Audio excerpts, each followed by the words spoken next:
Yo, welcome back to Coded Black Season 3. Man, we got a highly esteemed guest in the building, y'all. We got the teacher, the entrepreneur, Yes, the organizer, yes, the husband, yes, sir. the father, Yes, sir.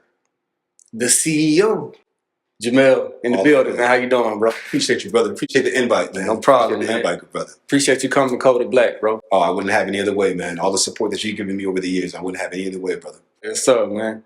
Nah, man, so let's jump right into it, bro. I always been wanting to ask you, like, who is Jermail? Wow, you know, it's funny you asked that question. We asked a lot of those questions. I'm sure we'll get into Undugu conversation.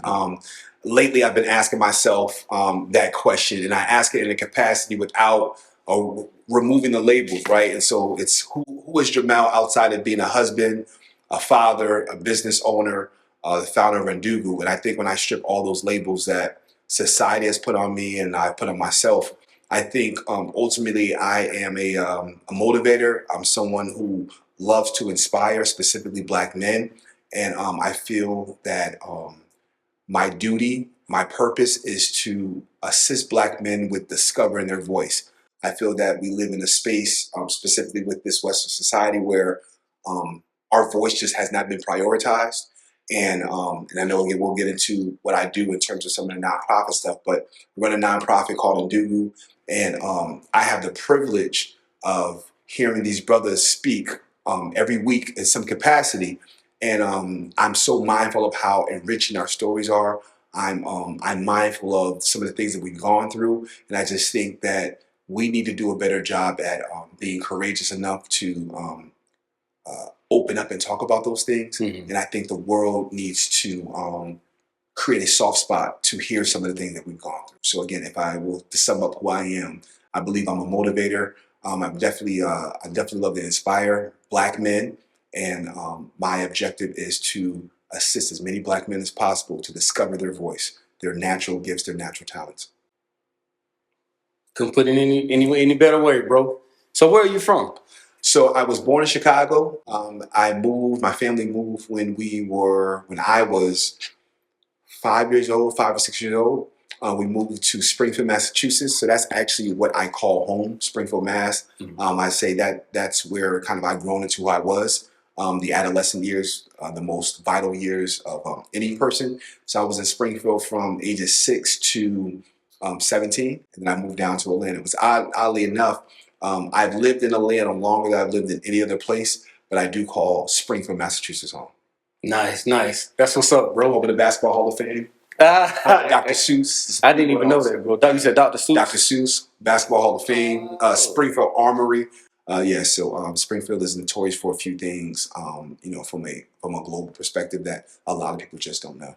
That's what's up, bro. Man, you know, when we first met, bro, I actually thought you was from New York. Really? Is the accent? I think it's the accent and me being from the South. It's like, oh, okay, he's from New York. And then when you said Massachusetts, I'm like, oh, okay. So it's not that far. You know, we're more on Western Mass. So Massachusetts is Eastern and Western Mass. Eastern Mass is more towards the shoreline of Boston. We're on Western Mass, which is kind of the tri-state area. So we're right next to Connecticut and New York. So we get some of that flavor, some of that vibe. Okay. Now I know when we be in Undugu, you say, man, and man, cut out all that New York stuff. Respectful to my NY brothers, man. Yeah, it's all love. It's definitely all love with my brothers, my NY brothers. Man, yes indeed, bro. Man, so where in your establishment that you co-own with your wife? Yeah, absolutely. Man, just add honey tea. So we're in this establishment right now. So all these different, I don't want to mispronounce tea jars.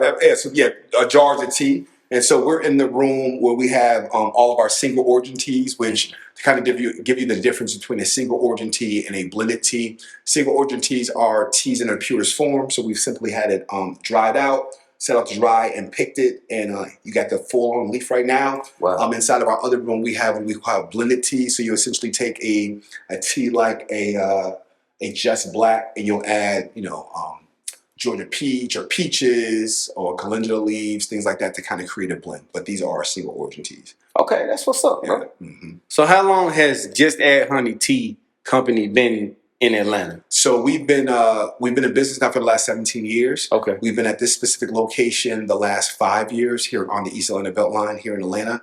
Prior to this location, we were located on inside of the Sweet Auburn Curb Market. We were there for about 5 years. I think that's kind of what created the momentum for us to kind of move into here. Our first location, so I'll back up a little bit. So before we even had a location, my wife and I, more at that time, my wife, she was doing a lot of farmers markets, festivals, kind of getting the word out. We, of course, had a website as well, so people would shop with us. Then back in 2014, we got a grant opportunity. So around this time, this is when the city of Atlanta had just built out the streetcar that kind of goes around, wraps around the city. And they were looking for what they didn't think about was once they have the streetcar kind of built and now mobile, they needed locations for people to walk off the train or walk off this the streetcar and kind of shop and patronize.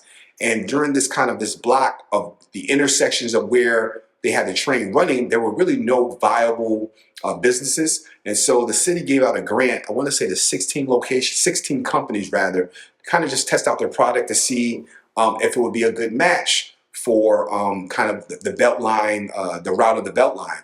And we were selected. My wife, she didn't let me know. She filled out a resume, or part of that, she filled out like the grant application, turned it in, didn't really think anything about it. I think like 6 months later, we got a phone call saying that we were finalists. And then like 2 months after that, we got another phone call saying that we were one of the 16 people that won. So that was our first time having a space where people can come in and really enjoy, and we actually see people enjoy it, right? Again, you talk about farmers markets or even online, people will buy their product from the comfort of their own homes, or they're buying the product and enjoying it at home. But this, having that that location, really, I believe for my wife, it allowed her to see people drinking something that she created kind of in person. So I always say we would have people come in as strangers. By the time we were leaving out, they were exchanging information. People coming in as strangers, leaving out, giving each other hugs. And what we realized was we were really offering a safe space for us, for our people, everyone, right? But really a safe space for us to be our most authentic self. So we would have women coming in talking about homeschool, just these things that you may not, the type of conversations that you may not ordinarily hear inside of like a Starbucks or something like that. And really we kind of grew out of that space. Moved into the Sweet Auburn Curb Market. We were there for a number of years, and then we moved here. And I think it was just all about just the momentum and growth. So being here allowed us to have a much different guest or audience because we're right off the belt line. But it really just kind of added to our growth and made us a more visible option for tea here in the Atlanta, Georgia area. That's what's up, man. Hey, man, that's beautiful, bro. I appreciate it. Man, and I know it's for everybody, and that is important to provide a space for everybody, but just talking about us specifically, man, I think that, like you said, that is important for us to really hone in on that, and for you all to be the entrepreneurs and the owners of this space to provide that for our people. Like you said, it is for everybody. Absolutely. You know what I'm saying? But the fact that we feel comfortable coming in too, you know what I'm saying? I think that makes it makes a big impact. Absolutely. The other thing too, just doubling down on how people communicate and how people connect, right? So we say often that it doesn't matter, what your background, what race you are, T is T. And so there's been so many times where we'll have people inside of here that look like from the offset, from the surface, that they wouldn't have a good conversation, right? So you might have older white gentleman that has, suit on. You might have a young brother like yourself that's looking like yourself. And, you'll be inside of a space. I'll be walking by and giving them the tea. And it's like, damn, you can tell they're laughing and enjoying the conversation.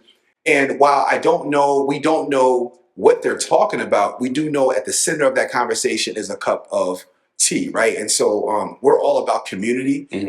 That's something that we're just big on. And so we've established a very healthy tea community, and that looks different for different people, right? People from all different walks of background. So we respect everyone, but going back to specifically being here in Georgia, right? The Mecca for a lot of African Americans, and being able to have a space where we can call home.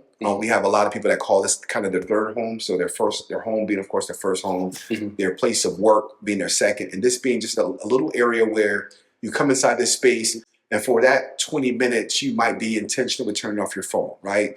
pouring back into yourself so you can pour back into your community, your family, your community.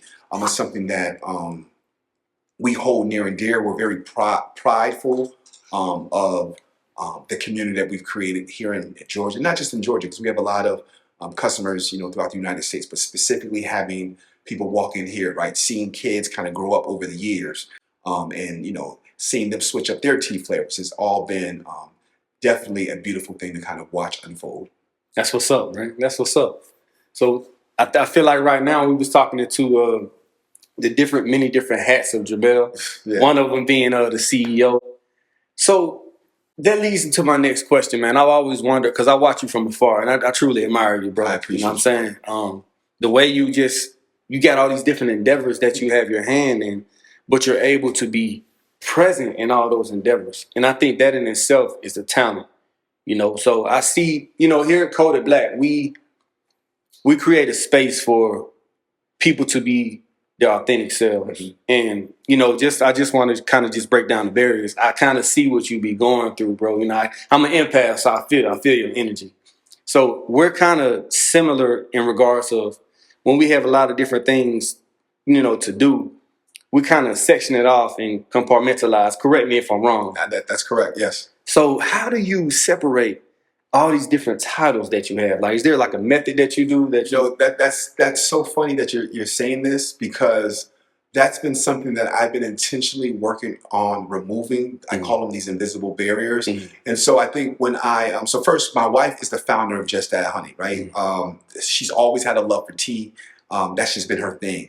I always say I've been a smart husband by joining at the hips. I've been a part of Just That Honey for the last 12 years. For me, and I love what we do. I love Just That Honey. I think I'm really good at sales, and not even sales, but creating community and building relationships. I've always been good at that. My wife is she's just so smart when it comes to making things look beautiful and caring and blending the right teas. But I also am at a stage right now where I am honoring my journey, right, which kind of takes me into Undugu. So I love what my wife and I have built, but I'm just reaching 46. Over the past few years, I've been just very intentional with honoring myself, and I thought initially that I had to compartmentalize my life, right? And so Just That Honey fed in one box, right? Undugu sat in another box, and Undugu Speaks kind of sat in another box. And what I realized was I was first, it was a lot more stressful because I really felt I was doing, wearing multiple hats at the same time. And I don't think, in hindsight, I feel now that I don't think I was being fully my authentic self. I recently started doing this meeting over a cup of tea, where I have people from my LinkedIn community come in and we just have tea and just kind of chop it up, right? Being mindful that so often for me, when I'm reaching out to these connects on social media, oftentimes I'm just connecting with them, but I'm not really going deep into the conversation or deep into the relationship, knowing more about the people that I'm befriending. And over the past few months, I've been doing this thing called meeting over a cup of tea, where I just have people come in and we just kind of chop it up. And the initially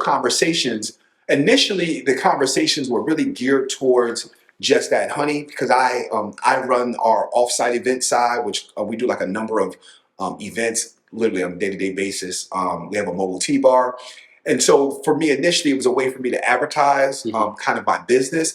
And then over time, I really had this mindset, like, I'm kind of building unnecessary barriers internally. And what does it look like to kind of remove the compartmentalization of all the things I do and really honor my full human self, right? And so I love tea. I've been in business for 12 years with my wife. That is a huge part of me, right? I also have created a nonprofit called Undugu, which is Swahili for brotherhood, to offer a safe space for Black men.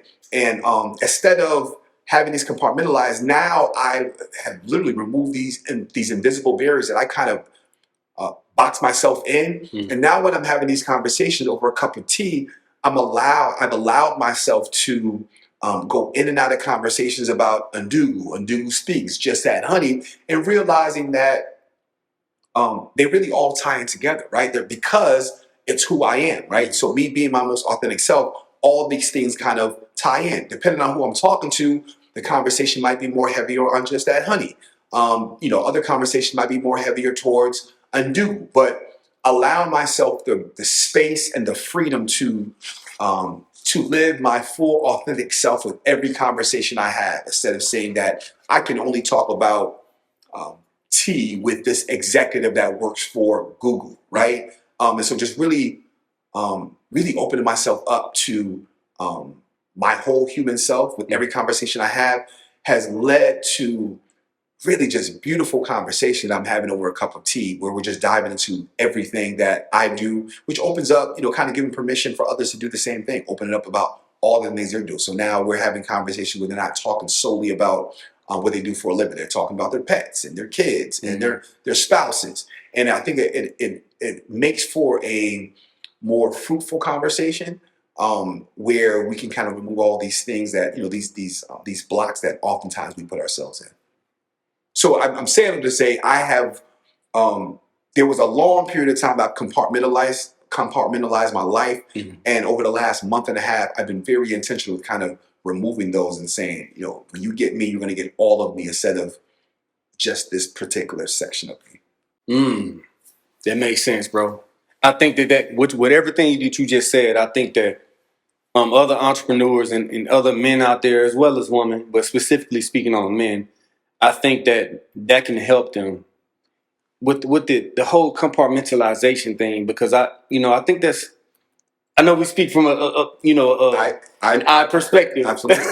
Absolutely. But just speaking of like multiple men, I think we have an issue with that, but I think that's a solvable issue. So just hearing what you just said, I think that somebody can actually grab that and utilize that in their life as well. Yeah, I think the other thing too, we talk about solvable issues, specifically dealing with men. It's I'm going to speak from my I point of view, but it's going to be based off of my experience with talking to hundreds of men over the years. And you're part of the conversation. I think now we're in a space where a lot of men, the society that we live in, have not really offered the time for men to really discover who we are, right? And so quite often we base our worth, we base our identity, it's really solely based a lot of times off of what we do for a living. And then what tends to happen is if we lose that job, we get we get fired, or whatever happens with that job, we're at a loss with who we are. One thing that I've been really working on is being very intentional with slowing down and really figuring out like who Jermail is, again, outside of these labels that we placed on us, that we've placed on ourselves and the society's placed on us. And so, what I always tell brothers is just kind of slow down, grab a journal, and really ask yourself, who am I? Who am I?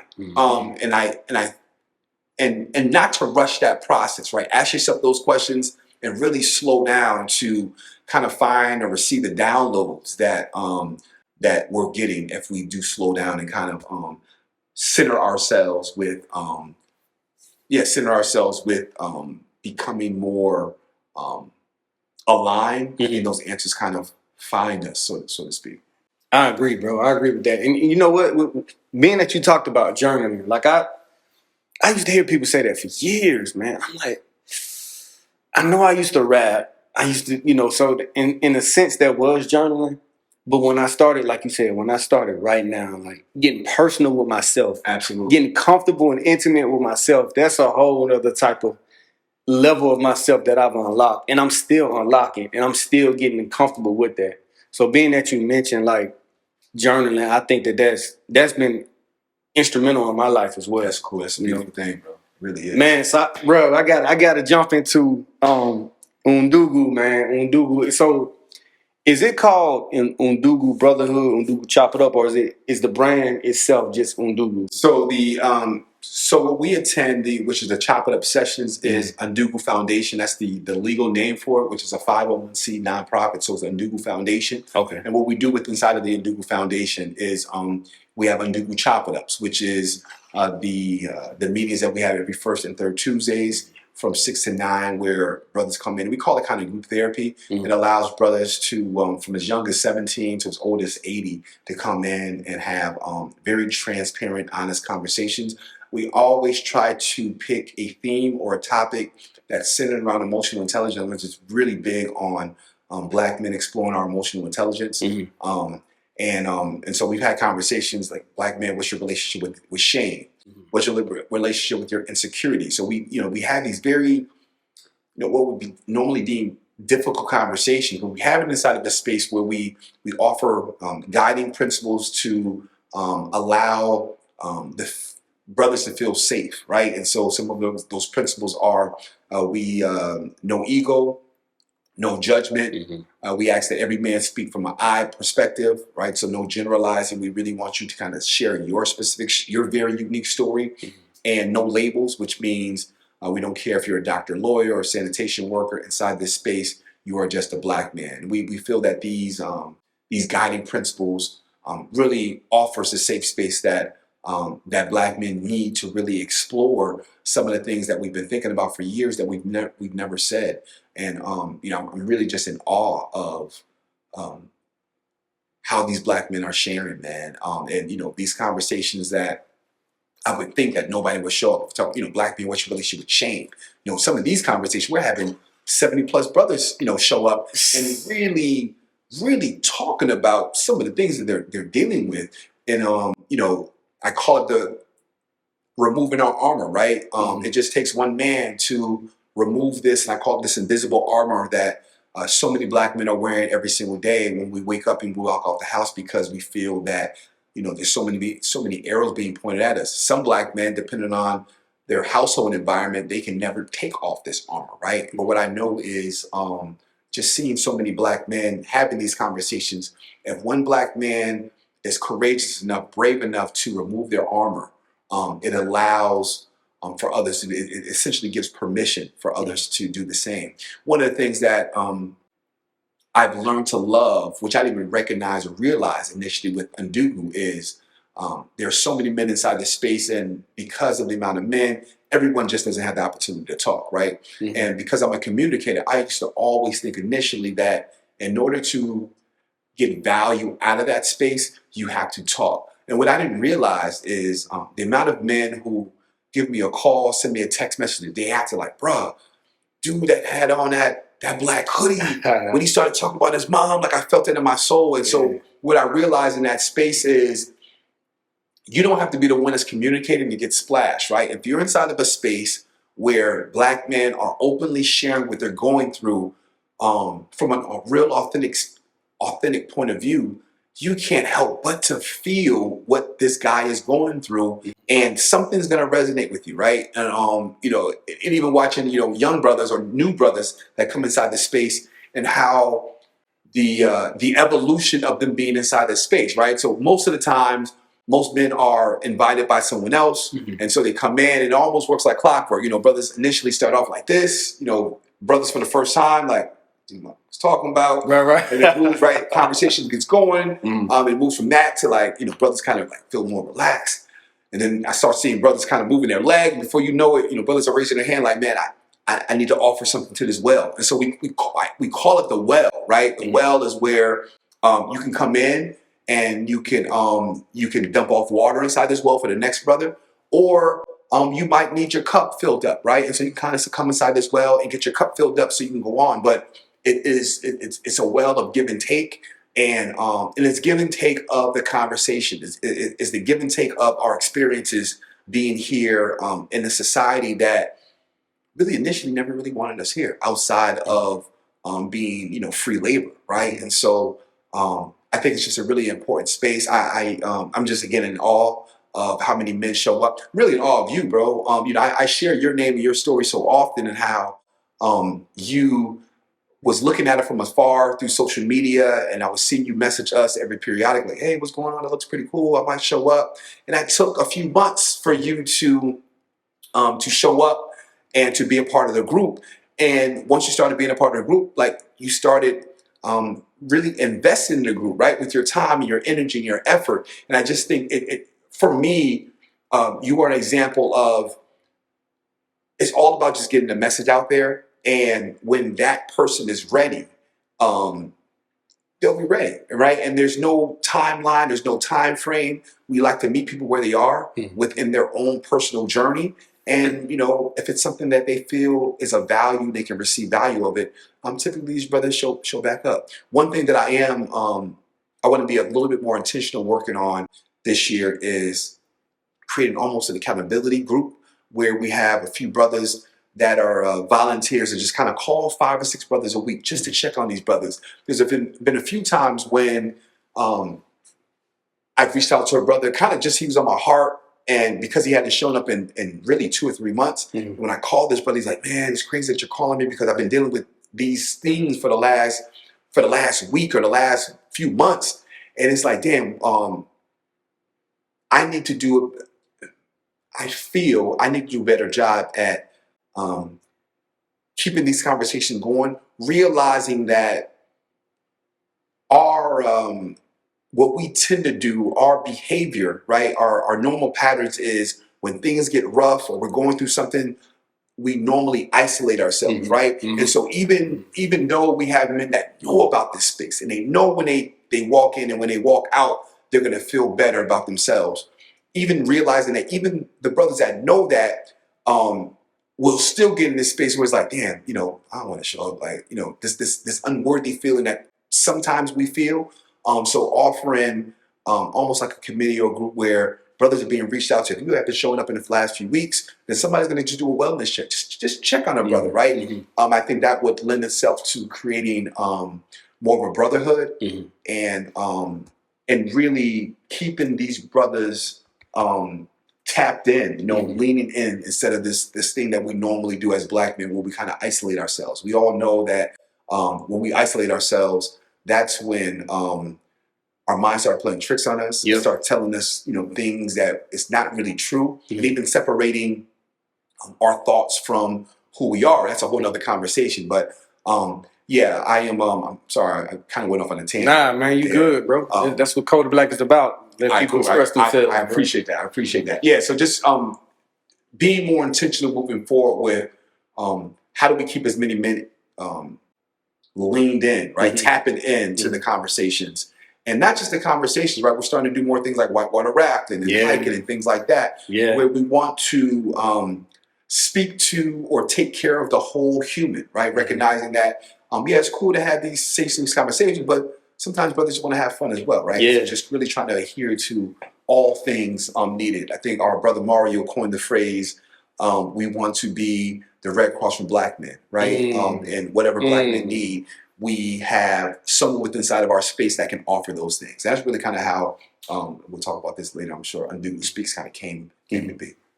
Man, bro, I just want to say, man, before we continue, bro, like the space, and I tell you from time to time, but man, like it's almost inexplainable sometimes. From even talking to other brothers in Undugu, it's like, yo, a lot of people talk about stuff, but you actually formulated something out of talking about stuff from black men expressing themselves, bro. So, like I always tell you, man, don't be too hard on yourself because, and it's funny when people say that because it's like you have a certain vision and you got a certain way you wanted to go, so you naturally, talking about you from a you perspective. For me, when you talking about you, I like the self correction. Right. So from me talking to you, I always tell you, man, like, bro, man, it's right on time. It's in divine alignment because for me, there's never been nothing like this. I've been at church and I've been at men's meetings and stuff like that, but I never had nothing that wasn't really religious based. It's just we here. It doesn't matter, like you said, no titles, no judgment, no nothing. Just come, man. We just need you here, black man. So that brings me to my next point, man. How exactly did you start Undugu? So Undugu was started really for myself. So I kind of back up. So I was 39 years old, about to hit 40. And that year was just really rough for me in terms of internally and emotionally. I was in a space where all the things that society told me would lend itself to being successful if I did these things, I had done it, right? And so nice house, nice car, own a business, wife, kids, all these checks that society told me, if you make this check, you are successful, you should be happy. And for me, 39 hitting 40, I had checked all those boxes, and I was still depressed. And it's funny, I didn't even have the words. I couldn't even articulate myself in the manner I could right now because I hadn't done that work. And my wife noticed that I wasn't myself that year. And so she flew me out she surprised me, her and my family surprised me on my 40th birthday, woke me up literally at 4 o'clock in the morning, like, happy birthday, Jermail, happy birthday, Jermail. We got you a flight to go to Bali at the time. Brother Lewis, Brother Lou, he was living out in Bali at the time. He had hit the stint where he was just traveling from country to country for a number of years, just to not come back to the United States. And I went out there and spent like a week out there with Lewis. And I always say, me and Lewis, we always had a solid relationship. Always had great conversations. But it was something about that time we spent out in Bali. We really just got deep and really started talking about things that Black men just don't talk about. As far as my experience, everything from depression, divorce, just everything that we have been going through, how we were raised, how that impacted us as adults now. And I remember coming back to the States, my mindset was the surface conversation I normally have with brothers, they no longer serve me, right? How brothers, how we talk, hey, what's going on? Everything's good. We typically only talk about sports, money, or women, right? In all real surface conversations. And my thought process was, every time I come in contact with a brother who I know, have respect for, and we have open dialogue, instead of saying everything's cool, I'm going to be honest, remove my armor, and start talking about some of the things that I'm going through, some of the real things I'm going through. In the first 10 men I spoke to, man, everyone was like, man, that's crazy you're saying, it's crazy you're sharing this with me because I'm dealing with ...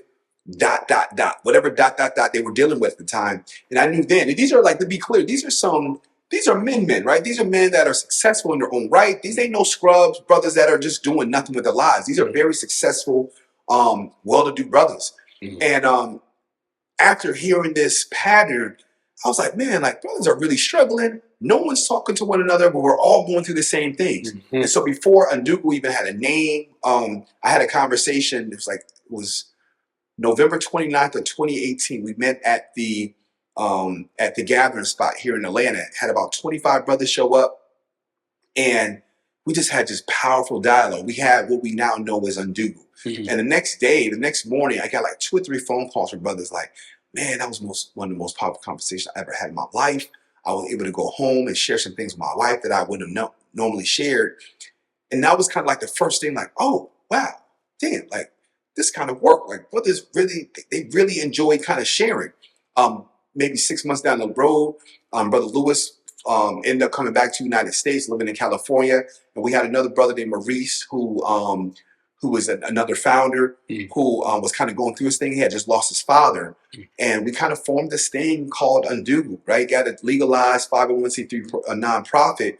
And I tell you initially Undugu, a lot of people don't know this. Initially, Undugu was going to be just kind of a space where we would get brothers together and we would travel, right, and go to these foreign countries and have these powerful conversations. And I think we wanted to do that because that was the experience I had with going to Bali. And what we quickly realized is you're not going to get a group of brothers to fly, international to have conversation when they don't know you, right? And so it's like, okay, well, instead of us putting this word out and trying to get brothers to travel, let's just start having conversations inside of my wife and I's tea shop. And start off with like 3 or 4 brothers, and started quickly growing like fire, man. Like more and more brothers would tell more and more brothers, and we really started doing this thing. And then 2020 happened, March 2020 happened, COVID, and you've been in this space. It's just something about being inside of the same room, feeling that energy as a Black man is really talking about some of the things that they're going through. And while we did our best to keep Undugu going in that same energy virtually, it just wasn't the same, right? So we was holding a lot of sessions. We were doing other things. I mean, we started doing like fitness challenges just to keep brothers motivated. Because, so many people are going through so many things, but it just was not the same Undugu feel. And during that whole time, life started to change for a lot of brothers. So Brother Lou started doing other things. Brother Maurice, he got this great opportunity to move to Chicago to create this Amazon business, which is extremely successful. And for a while, it was really just kind of me. A lot of the board members, just life was happening in real time, right? And for a while, it was just me trying to do these things. And I have to be honest, like, I even started losing momentum. Like, I don't even know if this is worth it. And I give so much credit to our brother Mario, because me and Mario at that time really started linking up. And for a while, this brother was like, nah, like, this is important. Like, we need to do this. And he kind of he carried the torch during a time where the torch felt too heavy for me, to kind of give me a little rest so I could pick it back up and continue to move it. And yeah, so that's really how kind of Undugu started, just really out of necessity. Me having my own challenges and feeling like I couldn't talk to anyone about it. And then Undugu Speaks kind of started really last year. I have also a background in communication. I've been like a TEDx coach for a number of years, love just communication in general.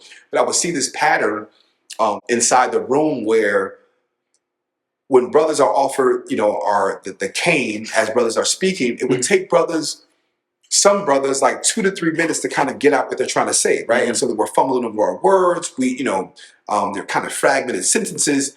And initially, I used to be frustrated, like, bro, like, come on, like, get it out. Because as a facilitator, I'm looking like, I got four of the brothers that want to talk, right? Like, hurry, speed it up. And then one day I just got this aha moment, like, oh, it's not that black men don't have anything to say.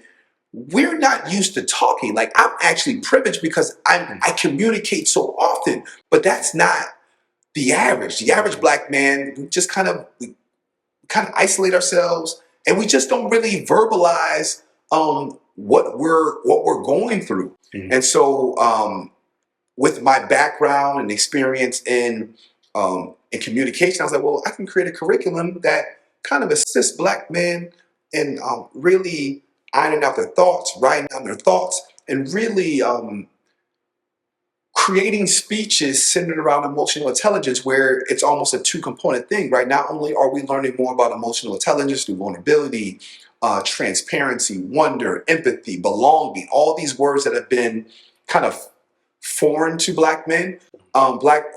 This space also allows itself where these men can learn more about foundation speaking principles, right? And so organizing your speech, transitions, eye contact, these foundation principles that I feel every person should have, that oftentimes, because of the way a lot of black men have grown up, we just did not get inside of our households as far as being open and sharing your emotions, things like that. And I tell you, this has been my baby, man. I love Undugu Speaks.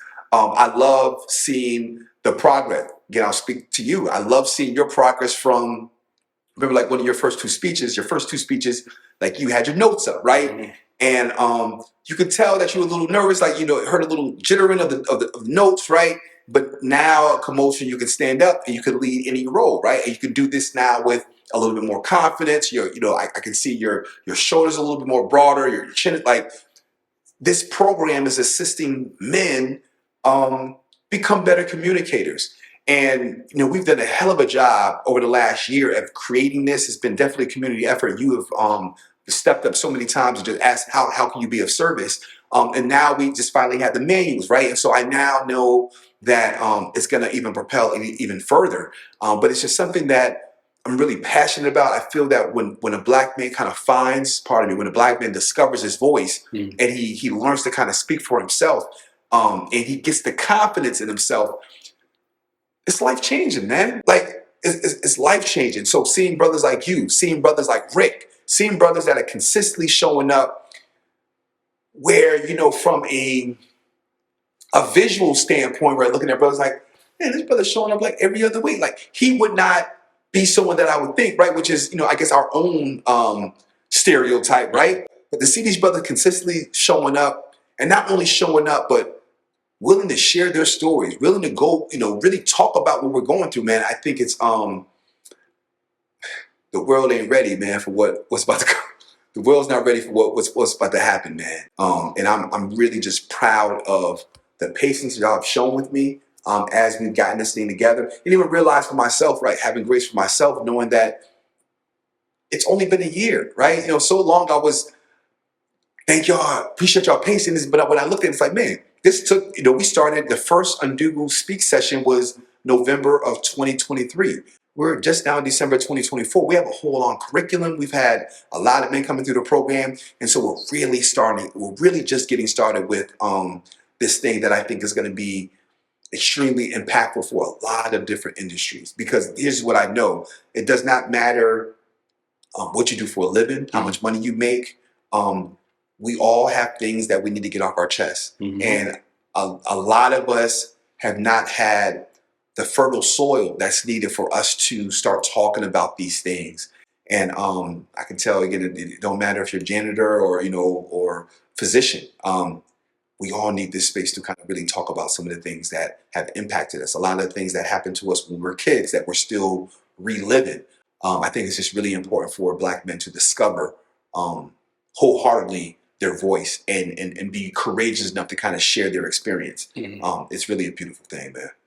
Nah, big facts, bro. Big facts, man. I could speak on that, man. Everything you say, everything you just stated, like I can stand behind it 100%, bro. Like for me specifically, and I say this quite often, even when I'm telling brothers about Undugu, I'm like, bro, my masculinity levels have went to another level. I don't know who all is familiar with Dragon Ball Z or whatever, but it's like I was like when I first came on Undugu, I was like a regular Saiyan or whatever, and now I'm like a Super Saiyan 3 going into 4. You know what I'm saying? Like to be in a room full of Black men of all different walks of life, and you know what, I'm speaking from my eye. For me to be in a room full of Black men, all different walks of life, and I can pull from each one like, oh, you know what? I like the way he talked about that. I can relate to that. This brother went through this. I can relate to that. It's so powerful for me, bro. So yeah, bro, man. Like, hey, bro. We like you said, it's only been a year from Undugu Speaks. You picked it back up after. I don't really even think it went nowhere after when COVID happened. But I'll say you reignited it after. Yeah, after and COVID, I think I give myself a lot of credit. I really started honoring myself, right? Yeah. Because for a while, we talk about the compartmentalization. For a while, I kept going between Just That Honey and Undugu. Truth be told, I was like, okay, Just That Honey pays my bills, right? Just That Honey's putting my kids to school. Like, I need Just That Honey to work. And I think for so long, I was looking at Undugu like, well, damn, spend all this time and this energy. How can I make some money? Not for the purpose of making money, but just so I can balance some of the work that I put. I mean, I put in a lot. I've been putting in a lot of work, and now I'm of the mindset. Let me just go full steam ahead, and it's going to work itself out. I live by this adage: what we're seeking is seeking us. And I think, and kind of the visual I have for what we're seeking is seeking us is, if you ever been inside like a Publix supermarket, and you're at the beginning of a freezer aisle, right, and whole freezer aisle is black, right? And the more you walk, the more these lights are starting to come on, right? We have to start walking for the pathway to reveal itself. And I think for me, I was at the beginning of the freezer aisle, right? The beginning of Undugu, trying to project how this thing will work out. How can I monetize it in some way, right? How can I add more value? And I was thinking about it, but was not walking, right? And now I just move, right? And not even trying to figure out how to get to Z from A, but it's now like, okay, I'm at A, let me get to B. I'm at B, let me get to C. I'm at C, let me get to D. And this approach has opened up just so many opportunities, man. But I know that I am, in a way, kind of the conductor, right, of this train that is walking in my purpose, and have a merry men of brothers is doing the same thing, and the way things are happening, right? I say this group Undugu, we're almost like transformers, man. We were at Sid's joint this past weekend. There's so many brothers that are doing so many things as themselves, and then we kind of form like Voltron on these Tuesdays to give back to each other, man. It's really it's a beautiful thing. Man, it is, bro. It's really a beautiful thing, man. So as we say when Undugu Speaks, we're going to go ahead and land the plane. I've been using that in different conversations and stuff as well, bro. I actually had a family meeting where I used that. Yeah, bro. So Undugu's been helping me in a lot of different areas in my life. We're going to go ahead and transition into the quick joint segment. Okay. So off the top, do you have a top 3 inspiration list? Top 3 people that inspired you? Yes. So I would say my top person is Abraham Hicks. You can find her on YouTube.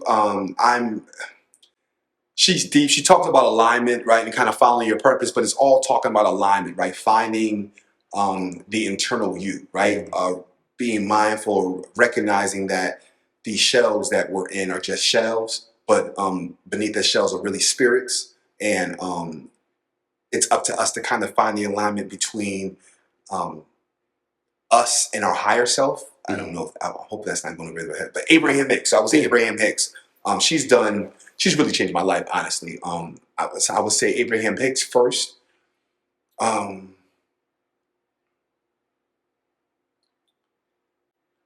I would also say Wayne Dyer has been another. And I would say third, honestly, really the Brothers of Undugu. I've learned so much from these conversations, man. I've learned so much about myself. I've learned so much about men and what it means to be a man, what it means to be masculine. I'm constantly learning inside that space, and so I won't point out like any one specific brother. As a collective, I've learned so much about myself through the experiences of other men. I would say third, the Undugu tribe. That's what's up, man. That's what's up. What is something that people don't really know about Jermail?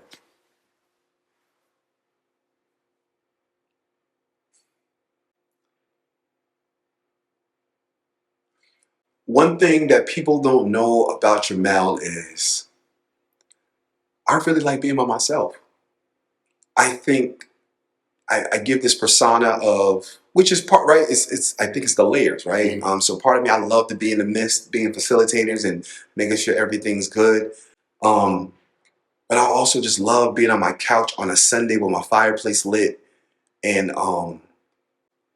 laying on the couch with my family, bro. Like I'm really a family man, which I know people know I'm a family man, but I really enjoy being a dad and being a husband.